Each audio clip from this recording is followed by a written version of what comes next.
of the Vero Beach, Florida Family History Center, and is a scientist by trade and currently helps out as the education director for the Family History Guide Association. He's presented at Roots Tech a number of times, and we're grateful that he's been willing to share some time with us this evening to give us a tour of online European archives. This should be pretty fascinating and save us a lot of time in our research and help us get more efficient as well. So Miles shared a link to a handout. It's in the chat area. I'll remind us of that later on in the presentation or after it's done.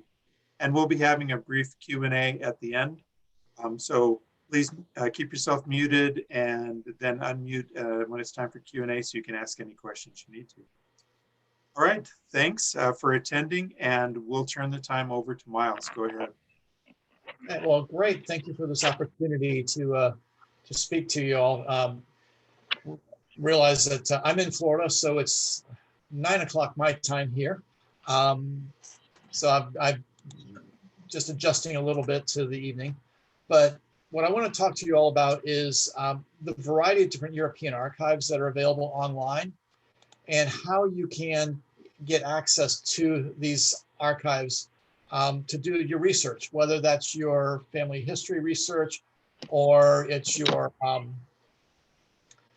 it's researching something about the towns that your family lived in or whatever it might be. So hopefully this will be helpful for you all, and you'll be able to take some of this information and move forward with it.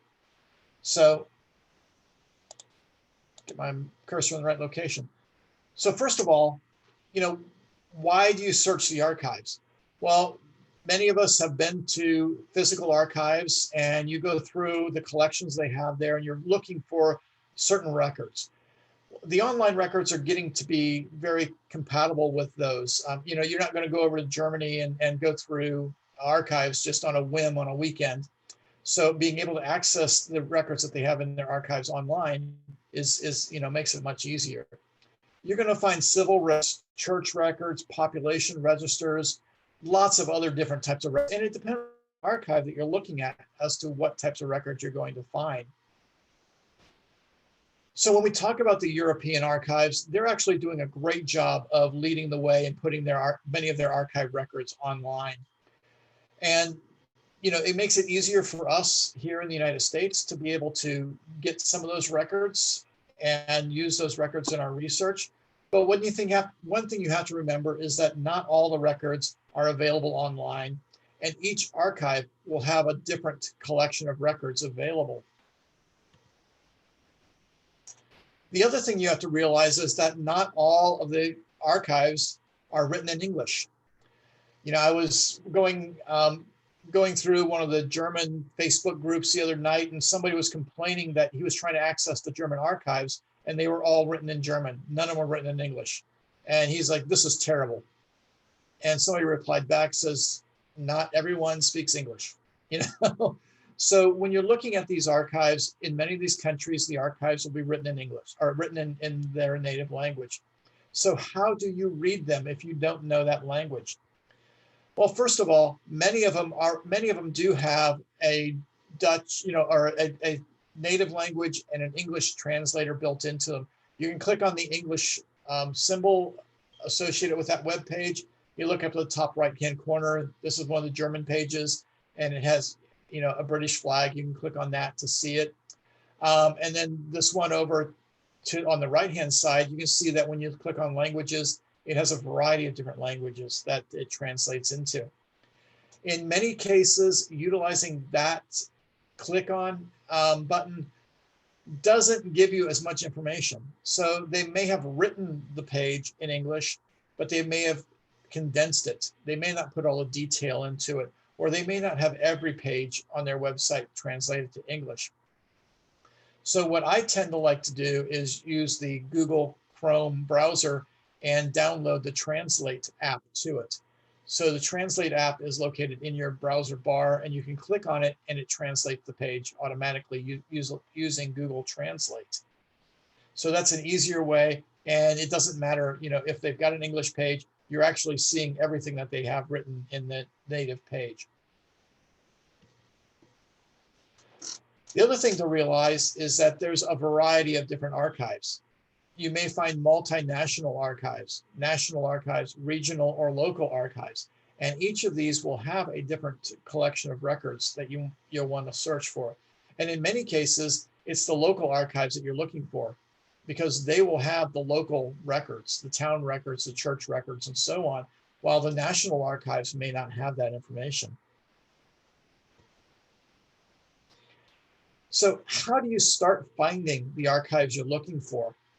Well, one of the pages that I use is this Deutsche Archives in Internet. And this is a German website. But the great thing about it is, if you look, it has the archives in Germany, the archives in Europe, and the archives outside of Europe. And if you click on that archives outside of Europe, you see it says Africa, America, Asia, Australia, New Zealand.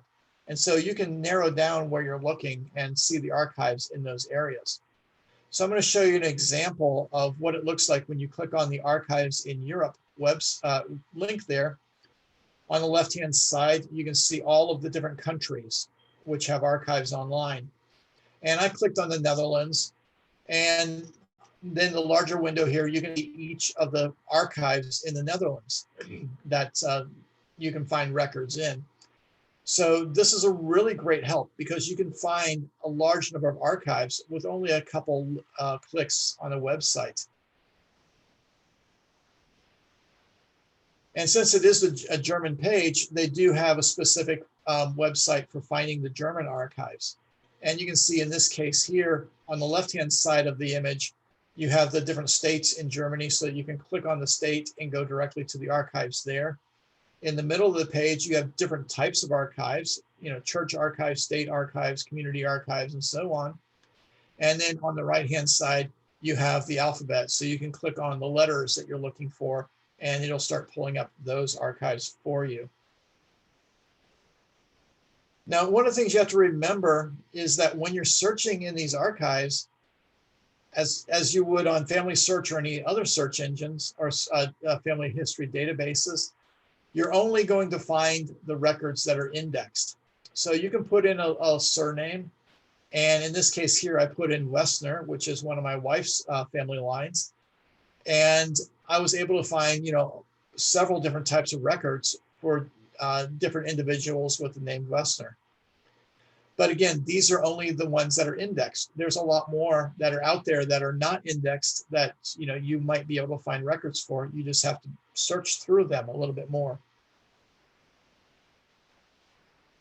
So I'm going to start out talking about the multinational archives, and then we're going to break it down and start talking about the individual countries' archives, and then the archives you're going to find within those.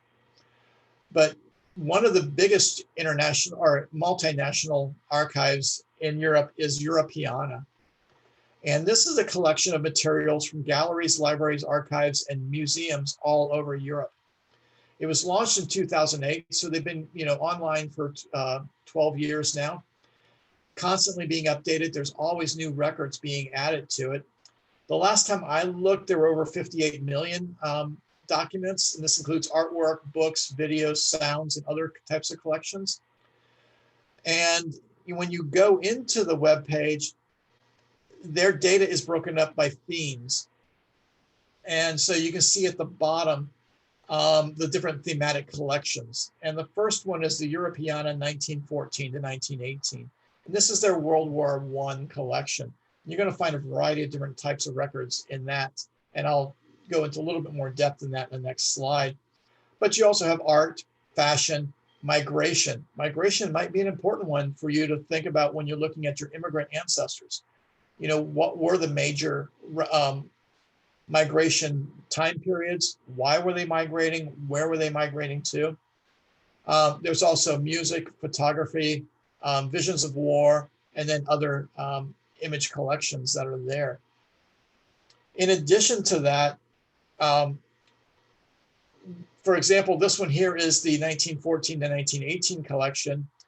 And I just pulled a couple different types of records out of this. There's over 400,000 documents that are available there, 200,000 images and 3,000 videos. But you can see there's postcards, there's diaries, there's photographs, There's different government documents that people had to carry with them. So a variety of different types of records that you can look up in that collection. But they also have a newspaper collection. And you can see here, this is 4 centuries of European newspapers, and they have over 4 million newspapers from those collections. So a large number of newspapers that are available here.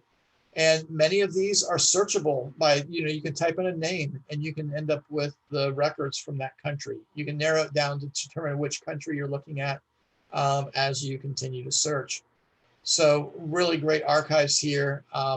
I found some great obituary sort of notices or death notices in the early 1800s in some of these newspapers for my ancestors. And it gets you, that information that you're looking for. So that's Europeana. Again, it's a multinational collection and has a large number of digital images that you can search through on it. Another one is the Archives Portal Europe. And again, this is a multinational portal. This one here actually searches the various different archives that are available for each country.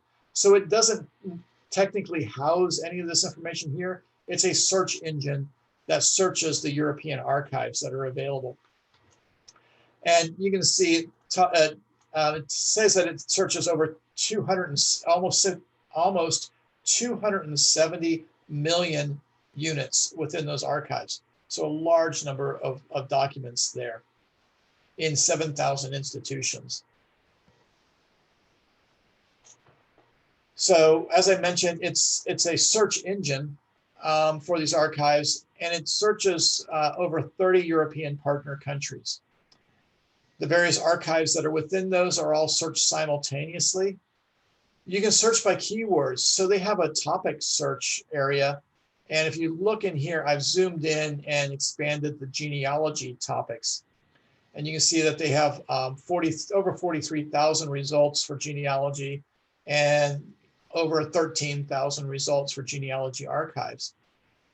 But if you look in the rest of these records, there's things like churches, church records and registers, crime, education, World War I, French Revolution, and so on. So a lot of different types of records that you can use to search for either for your direct ancestors or to put their lives in context with what was going on in their communities, in their countries. You can search within the specific country's archives also. So you can select which country you want to search. And in my case, I'll select Germany and do a surname search there. And I searched for Westerheide. And Westerheide is one of those rare names. It's in my family line. So I usually use this one as an example.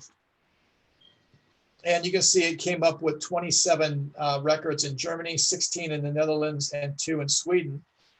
And then it shows specific archives and how many records were found in each of those archives. And what's interesting is that the first 2 hits, the Landesarchives Nordrhein-Westfalen, one has 9, one has 7 records. And then there's another Nordrhein-Westfalen below that with 3 records and so on. And that's generally where my family came from, was from that region. Monasterium is another multinational archive. This one here is very narrow based as far as what it has included in it. It focuses in on the political, economic, and cultural development since the Middle Ages. And it utilizes archives, over 100 archives from 10 different countries. Last time I looked, it was about 500,000 documents stored within it. And the example here is one from 1198 from Austria. So as it says, it focuses in on that Middle Ages type document time frame, but it does have a few more records that are more recent than that.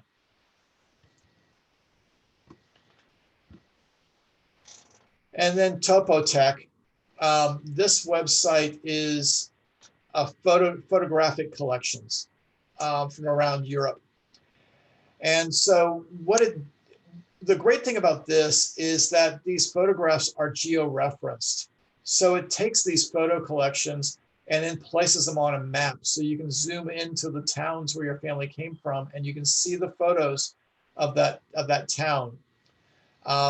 You can see on the left-hand side, I have a photograph that I selected out of one of them. Some individuals with a horse and a cart in front of a barn. You can find, images of the town, images of the people that were in that area. And occasionally you can even find some records. And so you see up in the upper right-hand corner is one of the government records that was located on this archive. And the majority of the records there are for Austria, but they are branching out, and each country in Europe now has their own Topotech branch where you can search that country specifically. So let's talk about individual countries and the types of archives you would find in those countries. And we're going to start out with the French archives. And in France, there are 4 major types of genealogical repositories. You have the National Archives, the department archives, the town registrars, and other libraries and archives. And one thing you have to remember is that over half of the vital records in France have been microfilmed and may be available through Family Search and in the family history centers. So you want to start in Family Search first and see if the records are there. In some cases, the images might be there and they might not be indexed, or the indexes might be there and the images aren't there, or the images may be restricted. You have to look in a family history center. But if the images are not available on Family Search, you can find the archive in the French archives that may have those images, and you might be able to find them online utilizing those archives. So, where do you start if you're not familiar with how the French archives are laid out or what types of records you might find in there? My first suggestion is to look at the Family Search Wiki and type in French archives and see what the results are there. There's an extensive discussion on, the links to the archives, the records that are available, when you're going to find records, how long are they held before they are released? Is it 100 years after a birth record and 50 years after a marriage record, or, some other numbers? So that way you're knowing that you may or may not be able to find the records you're looking for. France GenWeb is also a great resource to talk about what you would find in the archives there, and also the Family History Guide. If you go to the Family History Guide and you look in the countries, most of the countries have a heading for archives and libraries. And when you click on that, you'll get some more information about how to utilize the archives for those countries. So make sure you check these 3 locations for the French archives. But you utilize the wiki and the Family History Guide for any country you're looking for to find out more about the archives and what's available there. So the French National Archives, you can see that the page has a French, a Spanish, and an English version on it, and has an online catalog that you can search. The interesting thing about the archives here, again, they're set up in thematic structure. So the first image you see there is how to starting your genealogy, and it has an example of marital status. The next one is looking for naturalization files. The next one is notarized deeds, and the one after that is soldiers, and this goes on for several more different themes. And so you can sort of narrow down the type of records that you're looking for.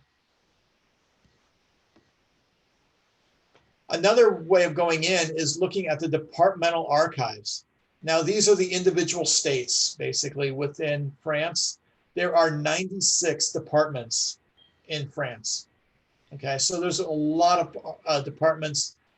Each department has its own archive, and those archives serve as the repositories for the local records. So you're going to find your civil registration, your birth, marriage, death records, the church records, the census records, military records, and other notarial records, real estate and things of that sort, maybe wills.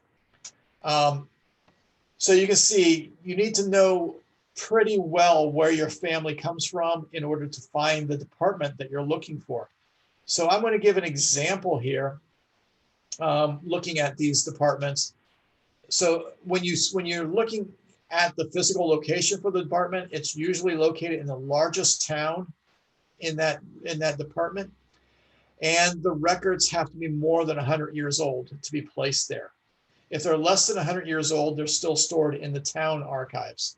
But after 100 years, then those town records are moved into the department record archives. So how do you find your archive? Well, you can find this map if you go to the link that I have on the screen here, the francearchives.fr, and go to departments there. And I'm going to give you an example. You know, maybe you know that your ancestor is from Alsace-Lorraine. Okay, well, when you look up Alsace-Lorraine, that actually consists of 3 departments: Moselle, Bas-Rhin, and Haut-Rhin. So I'm going to show an example of what the Bas-Rhin region looks like in their archives. And I really like the Bas-Rhin archives. I've done quite a bit of research within it. I like the way they lay it out, and it's very easy to follow compared to some other archives. So I'm in the Bas-Rhin archives. Of course, this page is normally written in French, but I've done the English translation, so you can see the information that's here. You see that they have a highlight on the databases of victims of the Second World War, so you can look at that. But down below, they have your parish records and civil status documents, your population censuses, and they give you the ability to help them index the records. So they have a collaborative indexing program. So if you're able to read these records, you may want to volunteer and index some of these records so they become searchable. You can see up at the top also, they have a period of record from 700 to 2017. This is a little older screenshot, so it doesn't have anything beyond 2017 in it. But let's say that I want to look at the parish records. I want to look at those church records. So I'll click on that image at the bottom left-hand corner, and it pulls up the parish registers and civil records that are kept in the Lower Rhine, Bas-Rhin region since the 16th century. And notice it says here that this goes from the 16th century to 1912. Okay, so you know that any records after 1912, you can't find those records in this archive. But if it was before 1912, back to the 16th century, you may be able to find it. It also says the Adaloc application. So if you click on the image, you're going to get a video. The video is going to be in French, so you may not be able to understand what they're saying. But in this case here, you need to click on the Adaloc application in order to read the archives themselves. And then it asks you to enter in your community. Okay, so in this case, I was doing some research on Strasbourg, but every single town that's in that department in Bas-Rhin will have their own archival set of records. So you need to know what town they actually came from in order to do the search. So I typed in Strasbourg, and again, I have the parish registers here, and they have the parish registers, the 10-year tables, which are basically the census sort of tables, and then the registers of civil status. And you also see up at the top, it says St. Laurent. So these are the St. Laurent parish records. And then it'll transfer over and have another parish records and start in the same year and move forward again. So you need to go to the location of the church, which church they may have attended. You see that their records are set up like a library, like a bookshelf. And you see all of the book sitting on the shelf, and then the types of records at the top and the years for those records at the bottom of the book. So if I'm looking for a marriage record for 1710 to 1742, I'm going to go to that book that says M, 1710 to 1742. And then I'm going to click on the book and start reading it. And this is what happens when you open up the book. You can see the records written out in detail here. And you can go page by page. You can download the pages, you can print them, you can save them. The interesting thing about the Alsace-Lorraine region is that they'll be in French for a period of time, then the records will be in German, then they'll be in Latin, then they'll be back in French again. So you're going to have a variety of different languages that you may encounter as you're doing your research here, depending on, was it under French control, German control? Did they just decide to write the church records in Latin, and so on? Then they have their town registers, and these are the civil registration offices for each town. These are where the original records are held. Their records are less than 100 years old. As I said, if they're greater than 100 years old, they're moved to the departmental archives. The only way you can find the town registrars and town records is to go physically to those towns and visit them, or send a request to them and see if somebody will make copies of them for you. They're not online yet. There's also the genealogical library in Paris, and that one has some records. It includes indexes for birth, marriage, and death records. So you may be able to find some records there that'll help you figure out where you're looking for your ancestors. So moving on to Germany, we all know Germany. Germany is very good at record keeping. They have 7 different types of archives where genealogical information may be stored. You have the States Archives, you have the German Center for Genealogy, the archives outside of Germany, because Germany, used to include Poland, Lithuania, Austria, and some other countries. You have your civil registration in your town archives. You have your church and parish archives, and then you have your historical or genealogical societies, which have their own archives. And again, many of these vital records are already microfilmed and available on Family Search, either indexed or imaged. And so you might want to start there as you're doing your research. So where do you start if you're unfamiliar with the German archives? Again, the Family History Guide or a Family Search Wiki are good good locations to search to get the basic information about what you might find in specific archives.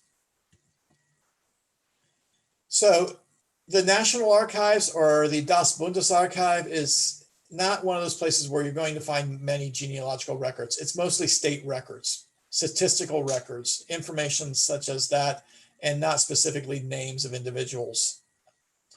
But when you get to the States Archives or the Landesarchives, this is where you're going to find your records for the towns and the churches. So I just gave you a couple examples, the Baden-Württemberg, Rhineland-Pfalz, North Rhine-Westphalen archives, but each state has their own archive online. So what you want to do is in Google, you'll type in the German state and then Landesarchiv, and that will send you to the archives links. And many of the larger state archives have several regional or local archives under them. So you have these sub-archives that are available. So for example, if I went to the Baden-Württemberg Landesarchiv, you're going to see down below that where the colored lines are these smaller archives. So you see Freiburg, Karlsruhe, Ludwigsburg, Sigmaringen, Stuttgart, and Wertheim all have their smaller archives. And in this case here, my wife's family comes from the Karlsruhe location in Baden-Württemberg. So I'm going to click on the General Landesarchives of Karlsruhe and start searching there. When I get into the Karlsruhe archives, you can see the below up here has all of these town archives, Forchheim, Philipsburg, Rastatt, and so on. So if you know the town, it makes it a lot more, these aren't exactly towns, these are smaller regions. So these are more like a county where you have several towns located within that region. And her family comes from the Forchheim region in a small town called Ellmendingen. So I can click on Forchheim and in the search box, type in Ellmendingen and I will get the records available. You see here, the ones that came up are Boschlat, the town of Boschlat. And you can see that there are the Evangelisch or the Lutheran church records, 1800 to 1822 and so on, that you can get a hold of and search through those. So my wife's family were in the Evangelisch records. And this is an example of one of the church records here. And in the column over here are the last names. So you see Augenstein in the right-hand column, and then down below that Lindemann Her family is the Augenstein family, and this is the record for Philip Jacob Augenstein. And this, I believe this is probably one of his baptism records that we were able to use while we were doing our research. And maybe your family came from, the larger area of Prussia, that's now Poland. So you want to go look in the Polish archives to see if they have the German collections. And in Poland, there are several archives that have specific German record collections. So I've got, two of them listed here, the Polish National Archives. And then there's another archive here that has 21 million digital copies of documents that have to deal with the period of German occupation in the 1800s, 1870s, and so on, when Prussia was over that area. And then in Germany, you can also find the church archives. So if you're looking at the Protestant churches, the Lutheran churches, and so on, Archeon would be the place to look for those. Archeon is a subscription service, but you don't have to pay for a year in advance. You can pay a day or the number of units that you want to search. Matricula is the Catholic database, and that is completely free to search the Catholic records. And lucky for me, my family is Catholic in Germany, and so I can go to most of those towns and pull up the church records into the 16 and 1700s and see their baptism, marriage, and funeral records there. And there's also the Kirchenbuch portal, which is mainly an index of where you would find different church records.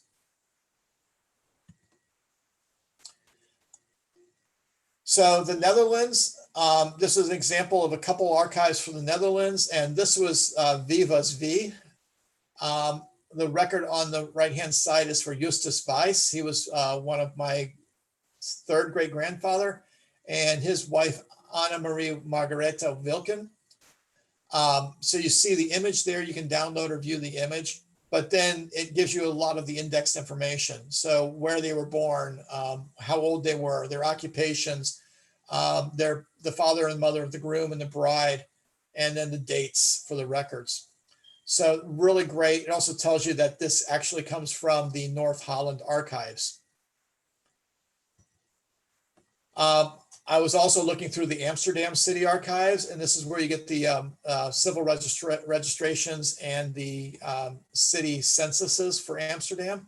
And it lists, in this case here, you can see the different households that are listed there. I always recommend people look in the comments section, which is that column over to the right-hand side. And in many cases, it will tell you if the person immigrated and when they immigrated. Open Archives is a Dutch and Belgian archive, about 200 million archive records within that. And again, I looked up Justus Weiss and I got one record for him, and that was the civil registration of marriage, the exact same record I showed you previously, but they display it differently. So you can see that they display the family listing in there as a tree. So the groom and the bride, and then the father and the mother of the groom and the bride. Along with the image that you saw in the previous one also. But as you scroll down on the page, it gives you more information. So in this case here, this is a city register, and it lists everybody who was in the city register, their birth dates, and the town they were born in. But then below that, it gives you other records that had those same people in it. So, you may have found this one city record for Johannes Conrad Peters, but now when you look below, you can see that there are other city registration records for that same person, or there's birth records for Lucas Bruning and so on. So you don't have to search for all these records. They compile them on the search that you're doing. It also tells you the date that the record was taken, September 22nd, 1837 in this case, and it tells you the weather on that day and the population of the town. So a little trivial information that might be helpful for you, just to place your family in context. The Italian archives, this is one I use a lot. I don't research any Italian. I have no Italian ancestors, but a lot of the people that I work with here in Florida, they're from New Jersey and New York area, snowbirds down here. And a lot of their family is from Italy. And so the archive that I recommend to most of them is Antenati. And Antenati is the Italian National Archives, and they have over 100 million images from 65 state archives. And when you go into the web page, I usually tell them, you can go to the land and sources. And when you do that, you can zoom into the map to the location that their family was from. These colored pins tell you the status of the online records collection. So if they're green, they've all been digitized, they're all online. If they're yellow, they've been partially digitized. If they're red, they're in line to be digitized and put online. And if they're black, they're not on the schedule yet to be done. And you can zoom right into the town and see, the status of that town. And if it is online, you can click on that link and then open up the archive records and get the church records. One that I've started using recently is the British National Archives. Before COVID, it would send you to basically just an indexed record of it, just telling you the person's name was there. It's a will, and it's held at this archive, and click here to pay £5 and they'll send it to you, sort of thing. But now with COVID, they've opened up some of the documents. And so as long as you're registered and the registration is free, you can go in, and some of these documents you can view and download at no cost. It'll tell you if you're not signed in, this record will cost you £5. If you are signed in, it's free. So the other night we were downloading some wills and trying to find out, we're looking for Samuel Matthews, and you can sort of imagine how many Samuel Matthews there might be in the late 1700s in England.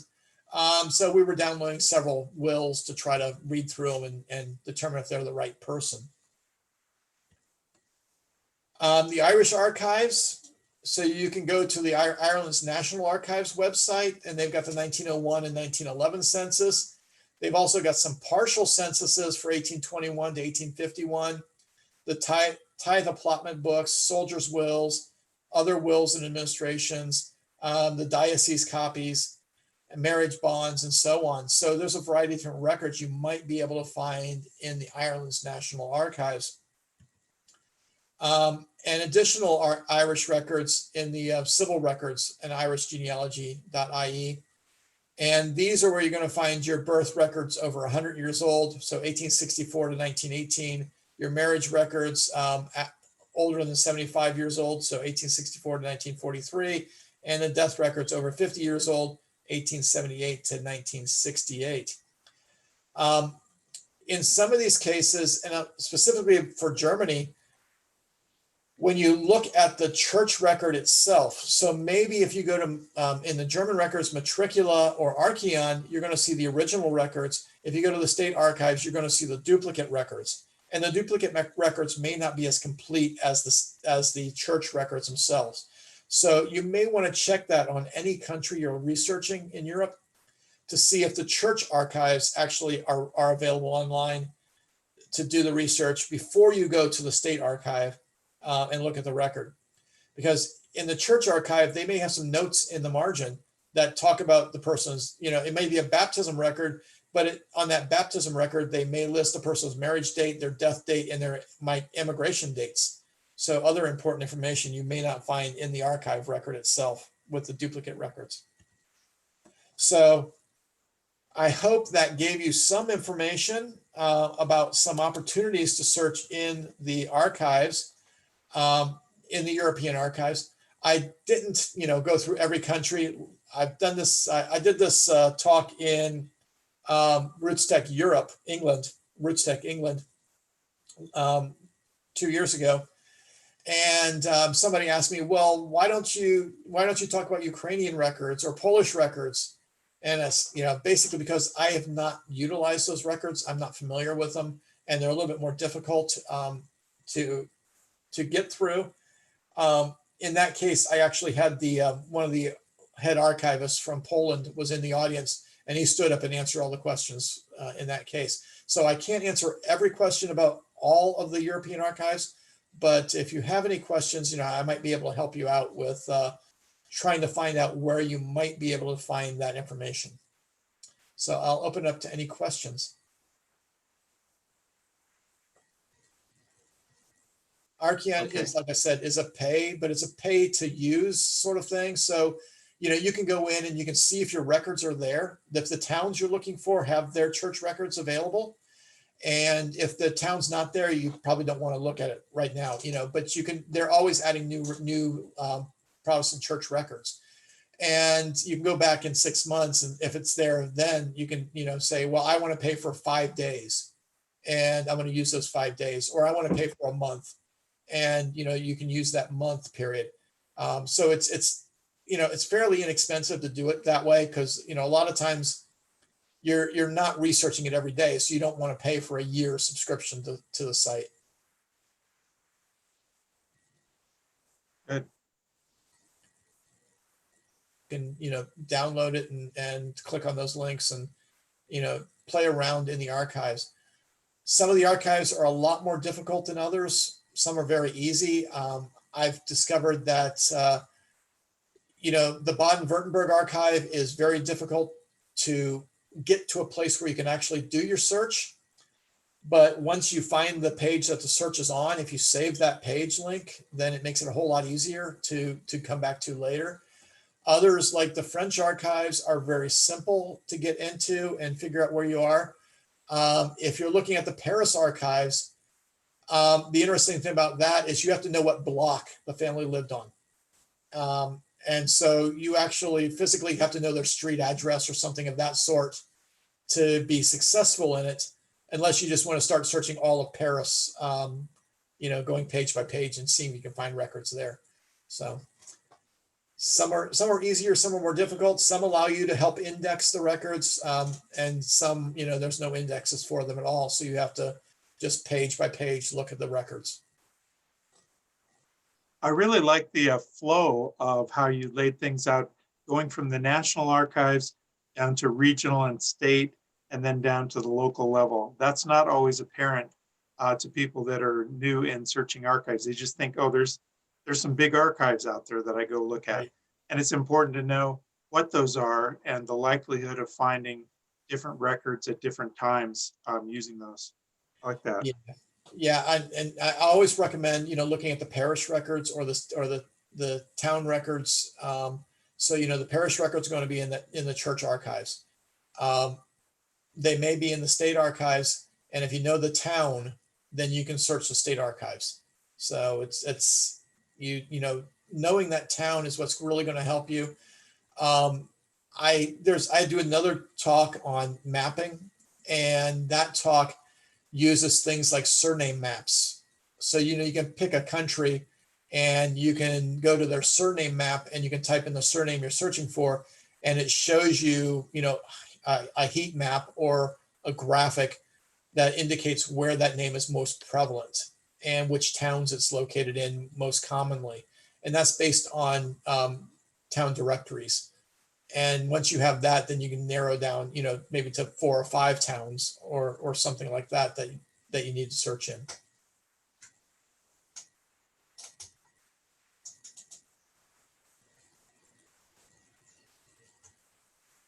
Any other questions for Miles?